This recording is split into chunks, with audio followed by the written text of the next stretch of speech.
Tudo bem, meus amigos? Espero que sim. Nós estamos aqui hoje para a quarta aula de Teologia Sistemática, seguindo os estudos do Louis Berkhof. Antes de começar, não posso deixar de dizer, não se esqueça de curtir, compartilhar, deixar sua pergunta, fazer um comentário, vai ser muito bem-vindo, muito bem-vindo. Hoje nós vamos estudar um assunto que eu gosto demais, é a cognoscibilidade de Deus. Que palavrão, hein? Essa palavra vem de cognição, também de cognitivo, que é a palavra que significa basicamente o ato ou a ação de obter conhecimento sobre alguma coisa. Então nós vamos conversar hoje sobre como ou se é possível se obter conhecimento sobre Deus e que grau de conhecimento se pode ter sobre o Deus Todo-Poderoso, Deus da Bíblia. O Berkhof começa essa sessão, esse novo capítulo, com uma expressão que vai dar o tema, vai dar o tom de todo o restante. Ele diz assim: Deus incompreensível e, contudo, cognoscível. O que ele quer dizer? Ele está tentando se explicar, dizendo que ao mesmo tempo que nós podemos conhecê-lo em certa medida, ele ao mesmo tempo é incompreensível. Ele vai explicar isso melhor, vamos lá. Então ele começa afirmando que a doutrina cristã mais antiga e a doutrina ortodoxa sempre afirmou que para a nossa salvação, ao mesmo tempo que Deus é incompreensível, já que ele é infinito e já que ele é Deus, e ele está num grau de complexidade muito maior do que a do ser humano, por conta da salvação, é possível e ele deseja, numa certa medida, ser conhecido. Lá em Jó 11, 7, Zofar, que é um dos amigos de Jó, diz assim: porventura desvendarás os arcanos de Deus ou penetrarás até a perfeição do Todo-Poderoso? Da mesma forma, lá em João 17:3, Jesus diz assim: e a vida eterna é esta, que te conheçam a ti, o único Deus verdadeiro, e a Jesus Cristo, a quem enviaste. Não parece que esses dois textos são contraditórios um com o outro? Jesus diz que a vida eterna é que conheçam a ti, o único Deus verdadeiro, e a Jesus Cristo, a quem enviaste. Ou seja, de acordo com Jesus, é possível conhecer a Deus. Mas Zofar, lá em Jó, diz que como que um ser humano vai conseguir desvendar os mistérios de Deus e penetrar nas perfeições de tudo aquilo que é do Todo-Poderoso? Então, nós temos que ter agora um conhecimento que junta elementos que parecem que são contraditórios, é um paradoxo.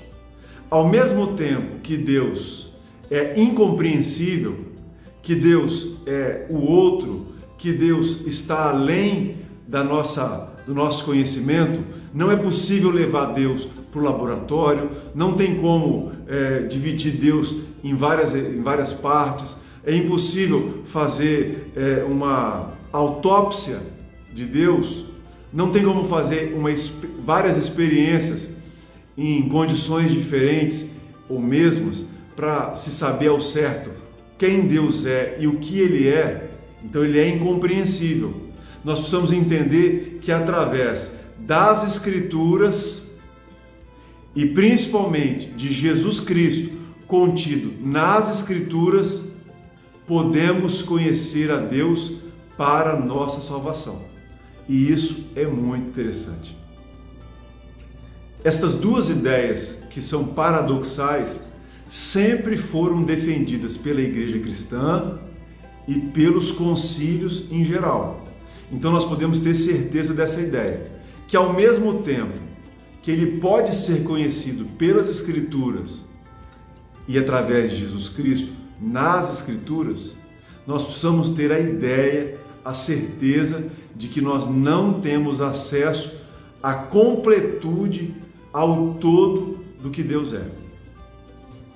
Os pais da igreja, diz o Berkhof aqui, afirmavam que Deus era invisível, era um ser não gerado, era indenominável, ou seja, não tem como botar nome nele, classificá-lo.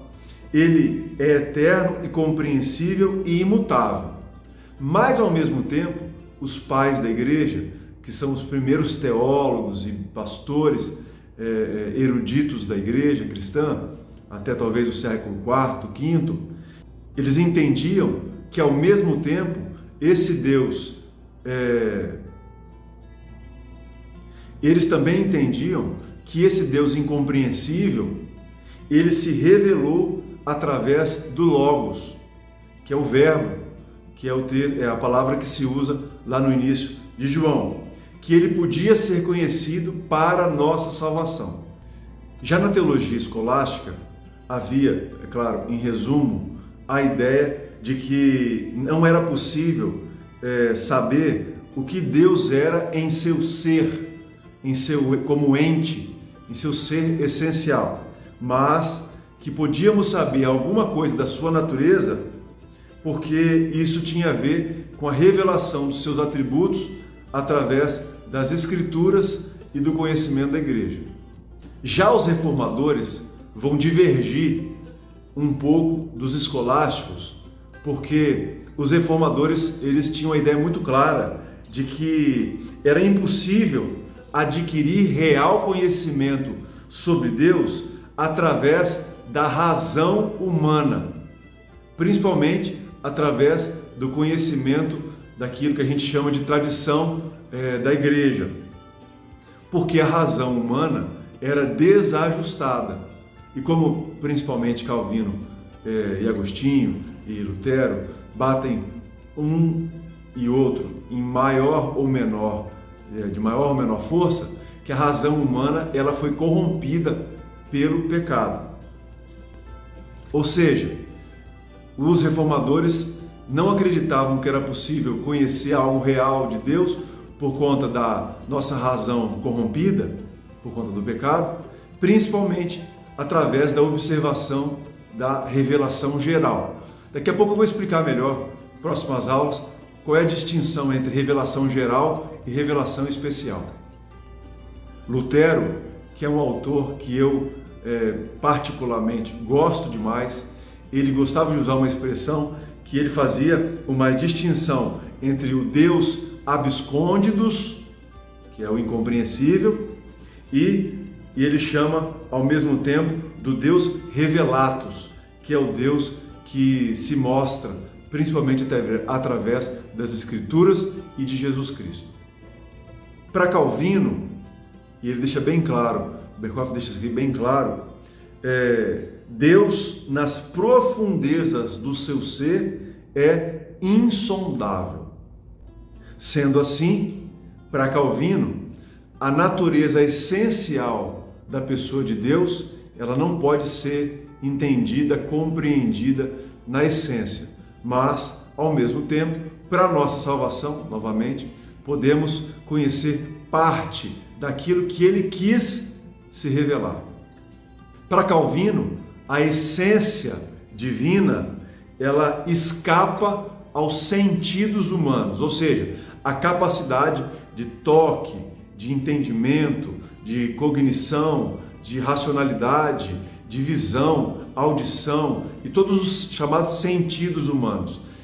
A pessoa de Deus escapa a esses sentidos em sua totalidade.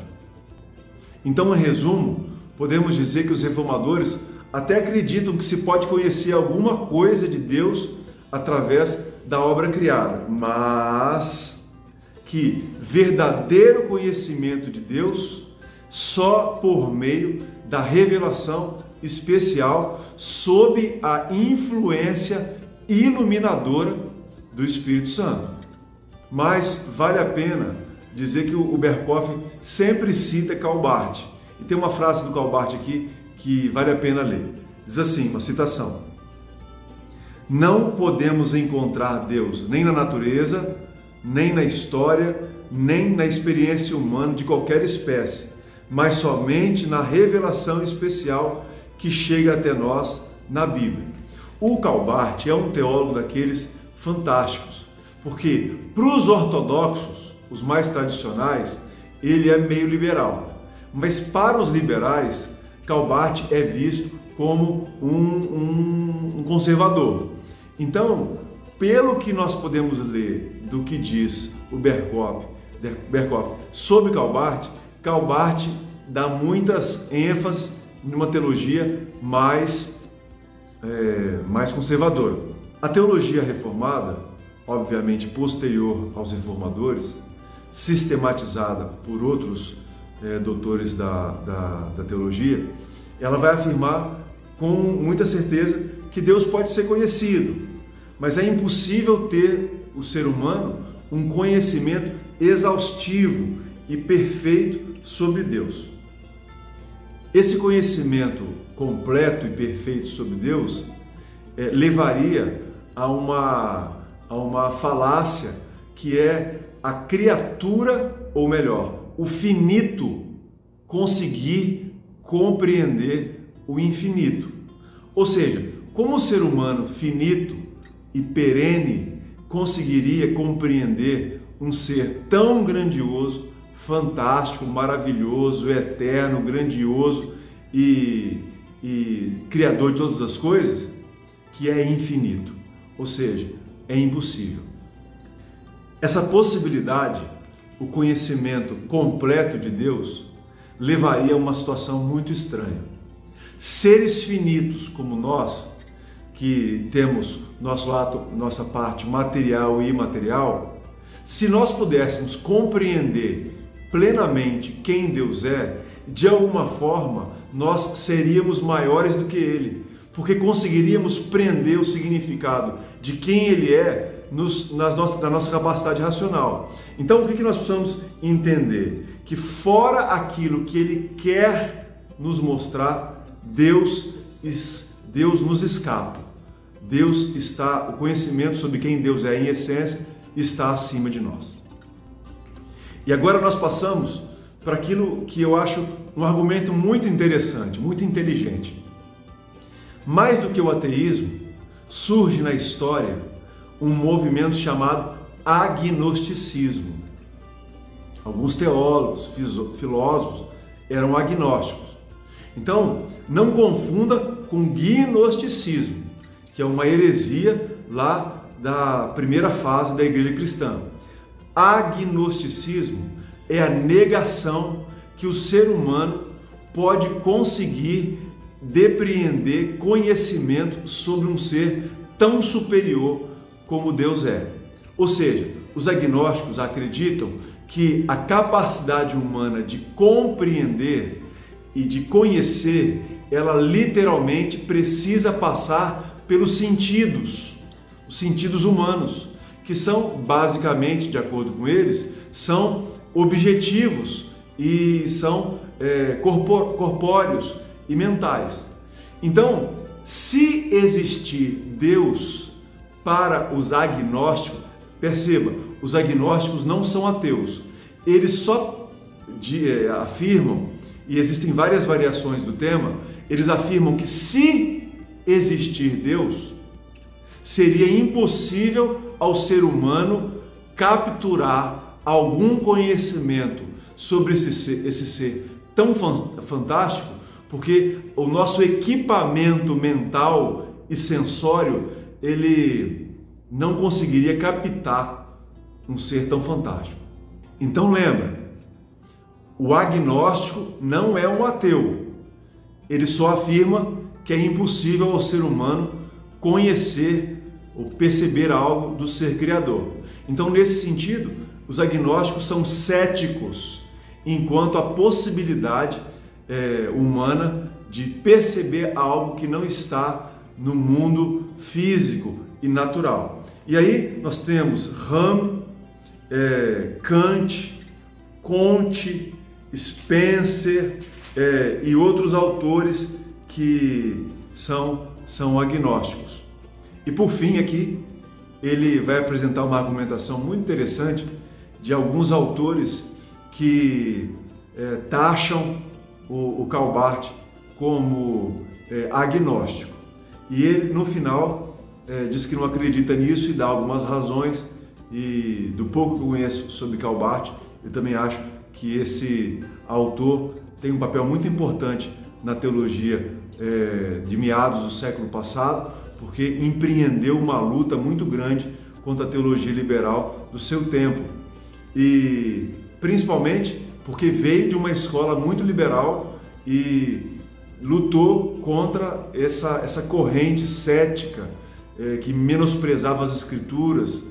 Mas é óbvio, como um sujeito do seu tempo, não era possível escapar de todas as ideias que faziam parte do seu nascedouro teológico. Muito bem, meus amigos, ficamos por aqui. Esse é o conteúdo para hoje. E não se esqueça de colocar aí o seu like reformado, mas também se você não gostou, não tem problema. Pode dar o dislike ariano aí, que tá tudo bem. Se você tiver algum comentário ou alguma pergunta para conversarmos sobre isso, será um prazer ter esse tipo de conversa com você. Ok? Grande abraço, aqui de Nova Mutum, esperando a volta do Senhor Jesus Cristo. Deus te abençoe.